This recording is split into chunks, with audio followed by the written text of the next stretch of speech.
Hi, everyone. What's today? Wednesday. My name is Greg Anderson. I'm the creator and now CEO at DefectDojo. And so today in office hours, I'll be sharing one of our new features, which is a risk-based and prioritization feature that is now live for all customers in DefectDojo. And so first, if you just happened to hear about this session, if you're not familiar with DefectDojo, what DefectDojo is an open source platform for vulnerability management and security automation. We created this about 10 years ago at Rackspace before it became open sourced. Today we have about 43 million downloads used by north of 10K organizations.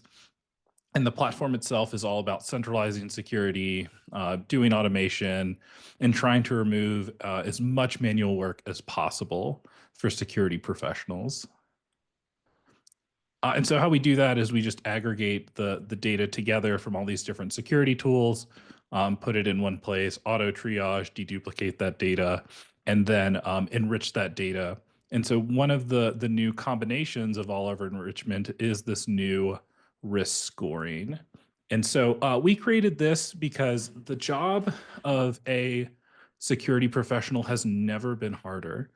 Just this year alone, there was a 25% plus increase in the number of CVEs. Software is like milk in that it spoils over time. It does not get better. And unfortunately, we bear the brunt of that as security professionals. And so we feel that the job of security professionals has never been harder, and there's never been more noise or more issues to wade through when it comes to assessing risk of vulnerabilities and how you prioritize those vulnerabilities. Or to put it another way, how I used to feel before going to the evil vendor side is like I was rearranging deck chairs on the Titanic. You know, we talk about all these different things in security, but oftentimes what can be important isn't what really matters. And so that's the other part of building this feature is to highlight what matters most to the business and give contextual information to help security professionals advocate for what actually has to get fixed through a scoring methodology. And so, yeah, just to highlight a little more, our job is one that is constantly filled with trade-offs in terms of where do we spend time, what do we fix, how do we approach the massive amount of data, findings, and vulnerabilities that a security team has to deal with. And so, how we actually calculate this is um, there's a lot of interest with regard to risk in the market, and most of what we've seen is based on matrices or something that requires a significant lift to get accurate scoring. And so, when we approached this problem, we wanted to make sure that everything came to a single finite deterministic point to look at, and that also that the feature would work really well right out of the box. So with no lift, although the scoring, can be customized and adjusted. And then just a little more in terms of how we think about risk versus priority. We think of risk as like the simple, final, contextual decision of any finding, the ultimate risk to the business, whereas priority is just a number that is really meant for absolute triage, if you will. So if you wanted to know between two issues which one was more urgent, priority would be a better thing to look at. Whereas, with regard to risk, urgent is just urgent. It gives, context versus a high level score. We kind of think of risk as intended for a more senior audience, and priority is more of a number that helps people on the ground. But that's essentially how we've approached it.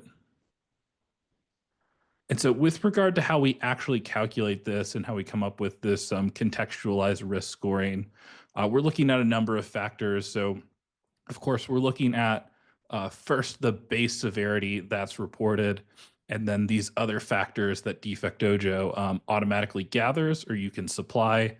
So the number one thing that will change risk and priority within DefectDojo is if a vulnerability is known to be exploited in the wild through EPSS.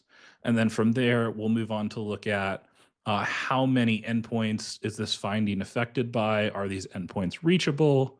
And then moving on to user records, we'll look at things like what is the business criticality of what is associated with these findings? Are you storing user records there? Do we have revenue information on that line?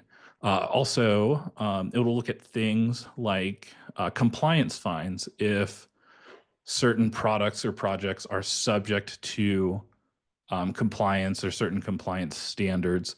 Those were all things that will amplify or change the priority and risk for any given finding in DefectDojo. And then how those calculations actually translate into risk classifications. Generally speaking, anything above needs action is fairly self-explanatory. Urgent is essentially it needs to be fixed as soon as possible immediately. It poses an immediate security risk to the organization with a high likelihood of creating a breach with significant impact to the business. And then medium and low, medium's nice if you have bandwidth. Low, I don't think people are going to spend a lot of time with. But what this allows pro users to do is reslice findings based on contextualized risk rather than just looking at the base severity or what the scanner is reporting. So one of the things that we try to do with any feature at DefectDojo is always be flexible. So when we start talking about the ranges and what they translate into with regard to the risk, those are actually unique to your organization. So one of the things we're looking at is, do we have metadata or not to influence and give you the most accurate risk rating possible? Or are you trying to look at risk and prioritization with no context? So we want people to be able to utilize these things successfully with no lift and accurately. Or if they want to get ultra customized, we allow you to do that through the metadata fields currently. Or to sort of share my favorite security professional, William Shakespeare, you can choose to add the metadata or not. It will still work and it will still be very accurate, regardless of which path you want to take. At DefectDojo, one of the things we always want to do is sort of lead with what we believe is the correct view, but also allow users to customize because in our experience, no two security programs care about the same metrics. No two security programs care about the same risks, et cetera.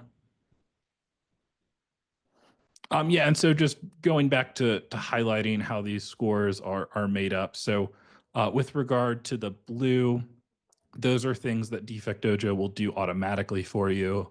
And then in the orange is data you can choose to supply if you want to further influence the scores. Okay, so moving on to the demo. Chris, I know we also had a couple of questions. Do we want to field questions or go straight to demo? I say let's go to demo first. Okay. So I have two parts to this demo. So flipping over to the Pro platform, what I've pulled up here is just a view that looks at the active findings within the product. And so there are these two new columns here representing the risk and priority. As always in Pro, you can customize what you see here. You can remove things from this table. You can drag and drop if you want to have a different ordering. But so with regard to risk, if we sort based on the risk, what you'll notice is as we scroll through these critical findings, you'll start to see that there are certain highs that are mixed in. And so it's just a different sort of way of looking at findings contextually to understand the actual risk and going beyond what the scanner is reporting. And then the other thing that will be released, I believe, on Monday, but I have a video preview to show everyone, is the new Insights dashboard. Actually, let me hop really quickly So if you're not familiar, we publish various insights dashboard to give information on things that we think are key to security programs, thing like remediation insights. And so there is a new risk and priority insight that will be added to the platform on Monday. And to show you the quick preview on what that will look like.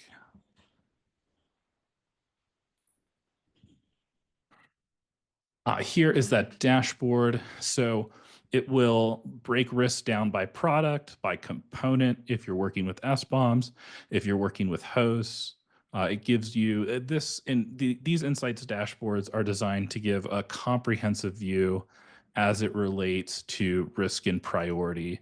The only thing that's missing in this dashboard that people will see on Monday is a list of prioritized findings at the bottom with all the risk components that go into prioritization. So it'll be a specific view of the findings and all the different components that go into calculating risk and priority.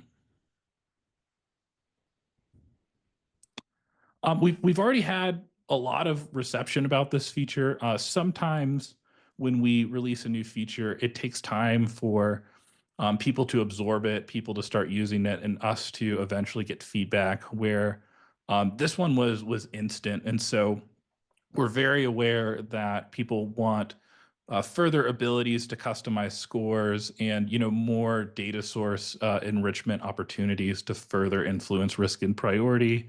And so we hear you. We're working on it. I'm very proud and appreciative of the reception that it has had. And these are definitely things that we're aware of that customers in the community want to see. So with that, that's all the prepared materials I have.